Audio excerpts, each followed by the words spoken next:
Ya, pemirsa, Anda masih menyaksikan Sudut Pandang. Kita akan membahas tentang pro dan kontra pemakaian ganja.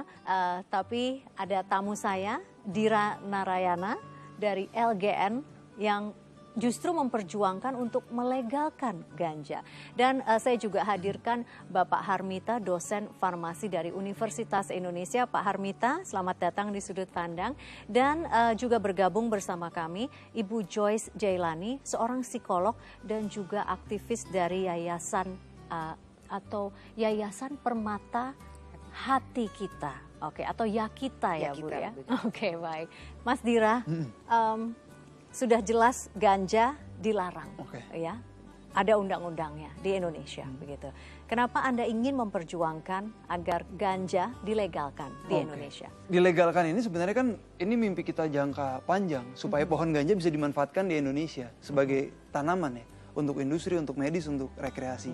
Tapi kalau kita bicara soal penyalahgunaan tadi, langkah paling dekat itu sebenarnya namanya dekriminalisasi. Bahwa pengguna ganja itu sudah tidak saatnya lagi dikriminalisasi oleh pemerintah, oleh negara kita. Pendekatan yang seharusnya dilakukan kepada para orang yang menggunakan atau menyalahgunakan ganja adalah pendekatan kesehatan. Kalau dia sakit, seharusnya pemerintah punya tanggung jawab untuk merehabilitasi atau mengobati orang-orang yang sakit, bukan memenjarakan. Dokter, apa pandangan dokter terhadap apa yang baru disampaikan oleh Mas Dira? Saya boleh jawab nih? Loh, memang dipersilakan. Saya boleh jawab nih. Pertama tuh gini ya. Situ ngerokok 100 bungkus aja ya. Gak bakal gila. Legal tuh? Bukan, gak bakal sakit jiwa. Sakit jiwa loh. Karena nikotin itu tidak mungkin bikin orang sakit jiwa. Kalau rokok ya? Rokok nikotin kan, meskipun itu juga zat adiksi. Gak boleh juga kan. Tapi kalau situ ngerokok pakai ganja, bisa sakit jiwa. Satu, memang dia dari sudut pandang saya sebagai dokter ya, dia itu zat adiksi yang bisa bikin orang sakit jiwa. Ada buktinya banyak tuh ya. Nah, yang kedua, kita ini negara berkembang, negara yang masih perlu anak-anak muda yang bisa hidup sehat gitu. Artinya masih produktif. Nah, ini ganja ini tentunya nggak sesuai dengan konsep yang diterapkan oleh dunia, yaitu MDGs di Indonesia. Bagaimana Mas Dira kalau jawabannya seperti itu? Paling gampang pakai contoh. Obama yang mengakui di dalam biografinya, I smoke it frequently, waktu dia muda. Dia jadi presiden. Perdana Menteri di Australia, memakai ganja diakui. Atlet renang yang paling atlet olimpiade, pemecah rekor medali emas, itu pemakai ganja. Apa orang itu tidak produktif? Apa dia gila? Kan enggak. Mungkin dalam kasus-kasus tertentu ada. Cuman tadi pendekatannya balik lagi. Orang-orang yang menyalahgunakan ini dan kemudian sakit, apa harus dimasukkan ke dalam penjara? Ibu Joyce, apa yang selama ini Ibu temukan dengan para korban narkoba yang mengkonsumsi ganja? Apa yang terjadi pada mereka? Bagi mereka yang terutama sudah menggunakan ganja dari muda ya, semakin muda mereka memulai, maka kemungkinan untuk mengalami sakit jiwa itu ada. Ya. Itu yang kita bilang sebagai drug induced psychosis gitu ya. Dan itu muncul bisa karena dipicu sesuatu yang menjadi pemicu sesuatu yang sifatnya genetik, atau karena jumlah THC-nya sangat tinggi ya. THC adalah unsur yang ada di dalam ganja, kanabis ya. Ada bedanya misalnya mereka yang merokok hanya daun biasa dengan mereka yang memakai minyak atau cannabis oil. Karena cannabis oil itu sangat-sangat tinggi THC-nya. Pakai itu, kemudian kebetulan juga pergi ke dokter jiwa, diberikan obat-obatan lain pada saat yang bersamaan, maka itu bisa seringkali menimbulkan psychotic break. Kalau sudah menjadi sakit jiwa itu, sudah tentu sulit untuk kembali. Ya. Apakah seseorang yang menggunakan ganja itu harus dikriminalkan? Ya, karena itu pertanyaannya. Maka kalau saya mengatakan, pertama-tama adalah dia harus dirawat.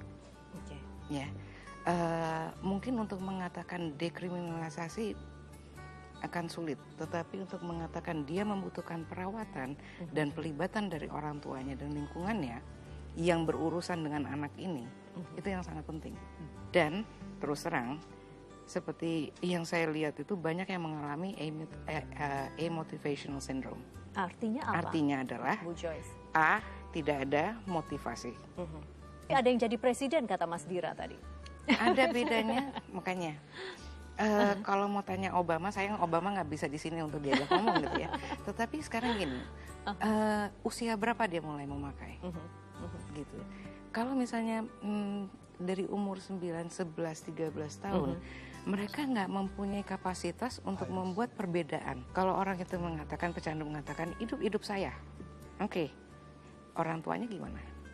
Ya, kalau masih ngendon di rumah keluarga, nggak bekerja, tidak produktif, tidak menghasilkan uang apa-apa, jangan bilang hidup saya. Karena lo masih di bawah rumah, Masih ditanggung ya. di bawah rumah orang Tidak tua. boleh gitu. egois. Oke, Ya. baik. Mas Dira, Anda mengatakan rangkaian manfaat dari ganja berdasarkan penelitian apa ya, Mas? Itu kan harus ada landasannya. Apa landasan berpikirnya sehingga Anda ingin melegalkan ganja? Akhirnya kita menulis buku ini, Hikayat Pohon Ganja. Ini sekitar ada 600 sampai 700 jurnal dan buku yang kita sadur jadi satu buku. Nah, di sini ya ditemukan bahkan untuk obat kanker, untuk diabetes, untuk kesehatan, untuk multiple sklerosis, bahkan untuk antipsikosis itu sendiri ada di dalam ganja. Ini hasil riset, kami hanya menyadur. Tapi saya tertarik soal bahwa ganja bisa menjadi obat untuk kanker, diabetes, dan multiple sklerosis. Pak Harmita, bagaimana Anda menjawab pernyataan Mas Dira bahwa ganja bisa menjadi obat untuk berbagai penyakit? Ya itu perkembangan ilmu mungkin ya, ilmu kedokteran dalam hal ini. Yang mengatakan hari ini bisa baik, mungkin akan datang enggak. Ternyata itu pengobatan yang gagal tanpa efek gitu. Demikian juga mungkin apa yang dikatakan Mas Dira tadi itu, hal itu yang terjadi. Kenyataan sekarang itu dengan teknologi yang demikian, yang sudah ya ilmuwan semakin banyak, tentu dengan teknologi yang semakin meningkat, dan hasil juga lebih jelas, dan bisa dipaparkan dengan Maksudnya ke benar, masyarakat. ada kemungkinan benar begitu? Yang namanya ganja itu kan sebenarnya hanya untuk menghilangkan rasa sakit ya, sesuai dengan definisi narkotika itu. Rasa sakitnya, tapi efek yang timbulkan setelah itu kan munculnya ketagihan itu, adiksi. Pemirsa, lebih lanjut tentang pro dan kontra soal pelegalan ganja, sudut pandang segera kembali.